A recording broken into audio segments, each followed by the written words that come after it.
in Wheaton. Up next, the future of telecommunications could rest on the decision involving the proposed merger between AT&T and Time Warner.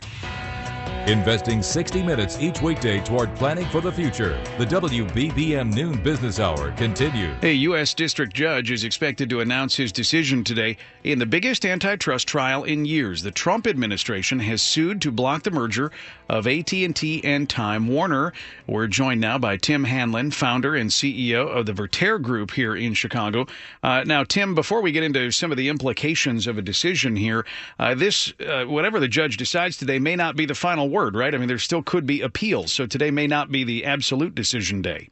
Yeah, Cisco, but it's pretty clear, though, that the decision, regardless of its subsequent appeal, will certainly send an indication to a whole host of companies in the media space as to which direction the current administration, as well as the current state, shall we say, of legal precedent when it comes to a fast-changing media landscape, might be headed. And, we're going to get to in a second. There are a number of companies that are either have announced their own pursuits of mergers and acquisitions or, frankly, sitting on the sidelines waiting to at least see which way the wind might be blowing from the judge's decision. So what may happen then if the judge says, yes, okay, this deal can go through, the merger can happen? What signal does it send, and what might we see among some of these other companies? Well, I don't want to get too arcane in terms of legal ramifications, but it revolves around this idea, this concept of vertical integration. And this is basically a major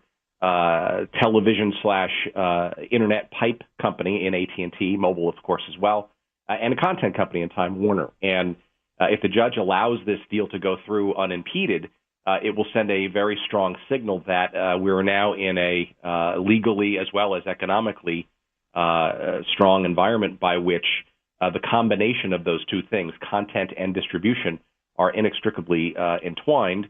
And in order for those companies to succeed in a world of Google and Facebook and other technologies, those kinds of mergers could be allowed to happen. I'm not so sure it's going to go through unscathed, however, but it will send a signal that content plus distribution and technology can equal one big company.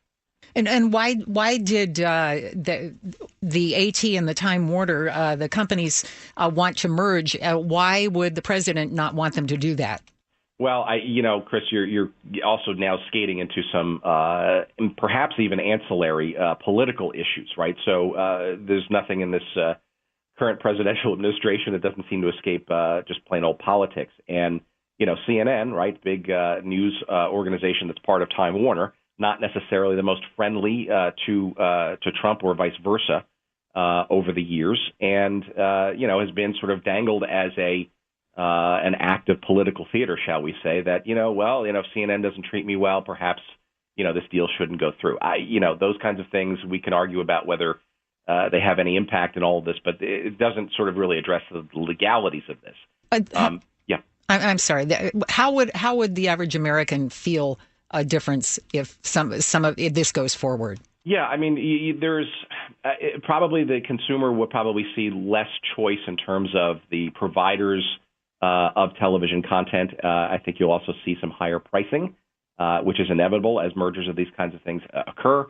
I think you'll also see a rise in more targeted advertising, which is frankly one of the cruxes of this entire deal, where content and the pipes of AT&T enable more sophisticated, addressable, targeted advertising to consumers, which may or may not be ideal in consumers' minds, depending on their perspective on things like privacy. Good analysis, Tim, and we'll have you back tomorrow on the show in order to talk about what happens, because the judge's ruling won't be announced until later today.